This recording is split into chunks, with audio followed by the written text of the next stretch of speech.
Welcome back. I've noted before on this program that I believe information is the world's most precious and valuable resource. The haves tend to have access to lots of it, and the have-nots struggle to get access to any of it.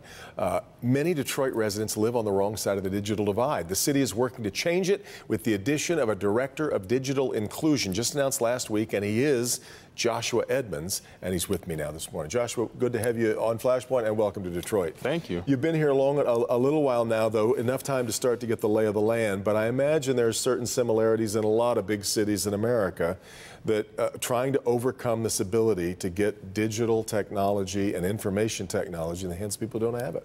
Absolutely, absolutely. So I'm coming here from Cleveland, Ohio. Right. And Cleveland being a very similar city to Detroit in a number of ways, where we saw that we had a large population of our residents who did not have access to the internet, access to those devices, and really the know-how how to capitalize on those devices. Yeah. And really being able to understand as we continue to look at things, for example, like Uber. We're like, oh, just call an Uber, just call an Uber. For us who have had access for quite some time, that's very easy. But for others, when we say Uber, that can actually be pretty daunting. Yeah. And especially in a transportation challenged city like Detroit is, it's a massive thing to be able to have access to that. But do you find it's a bigger problem with the device, or is it a problem with the broadband and getting the, or do they just go hand in hand? They go hand in hand. So whenever we look at the digital divide, it usually boils down to three things. We look at internet access, we look at devices, and we look at skills. And that usually is a hodgepodge of issues for people, or some it could just be, hey, just for me, it's the one thing. Typically with elderly populations, we see that they might have devices, maybe, but they'll say, oh, why do I need the internet? Yeah. I have the TV, that's where I get my information from. Why do I need the internet? And so while cost is usually a big barrier for a lot of people by way of poverty, relevance is another barrier, and that's what I'm trying to tackle as well. Yeah. There's a lot of people thinking about this. You were doing this for the Cleveland Foundation. The Knight Foundation is paying your salary, which shows, I think, the way that they're thinking about this. Absolutely. Now that you're here in Detroit. But you come really without the ability to just start spending money. It's not like you have a budget. So what do you come in and do first? The first thing I'm doing right now is building relationships. What I'm understanding is that the money is in Detroit. There is money here. We have a slew of businesses in Detroit who have the capital to make a difference. Mm-hmm.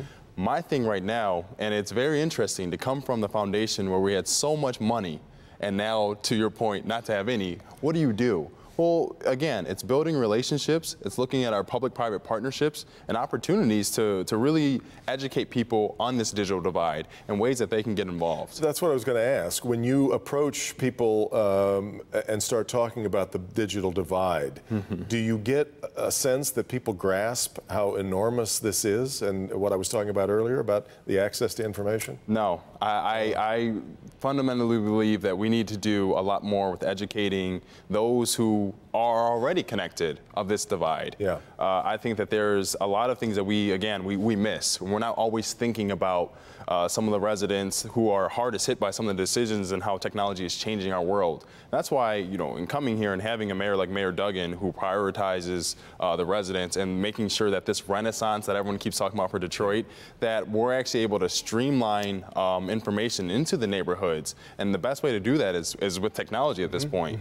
But what preempts technology is building those relationships with partners. Yeah. And I would say that the city, making this effort to say, we want to host this digital or create this position, that's us saying now that we also want to value the partnerships and opportunities for partnership in this space. I think all the time about what's happening with the cost of information technology. Yeah. It's weird, when the first microwaves came out, they were really expensive, and now you can find one just about anywhere and they're really cheap. Right. That has not happened yet with this phone. They keep getting more expensive. Absolutely. Digital access keeps getting more expensive. Prices keep going up. Yeah. How do we address that for people who, never mind the entry point, they certainly can't handle then what happens when it keeps getting more expensive? For sure. And I mean, and that's a great point. And that's actually a reason why there's the divide in the first place. Right. That all it is a lot of profits that are being streamlined, and now we're paying more for things that, a few years ago we really weren't paying for. And to that end, I think that is us as a community constantly making the case and showcasing that we can't move forward unless we're all moving forward together. That at some point, the internet being in excess of $60, $70 a month, that is just going to be cut out a huge, and it already has cut out a huge population of our residents where they're not necessarily able to engage. What we're doing past just not giving people the opportunity to learn online, we're actually limiting the power of democracy. Because as we've seen that information is online, that is something that we can access and be politically engaged citizens. And if we're not taking advantage of those online opportunities or providing those opportunities to do so, we actually are weaker as a city because of that. And so I think that having that combined ass and having someone like the mayor who is a strong advocate for this, I think that then forces some of our other corporate partners to think about this in a different way.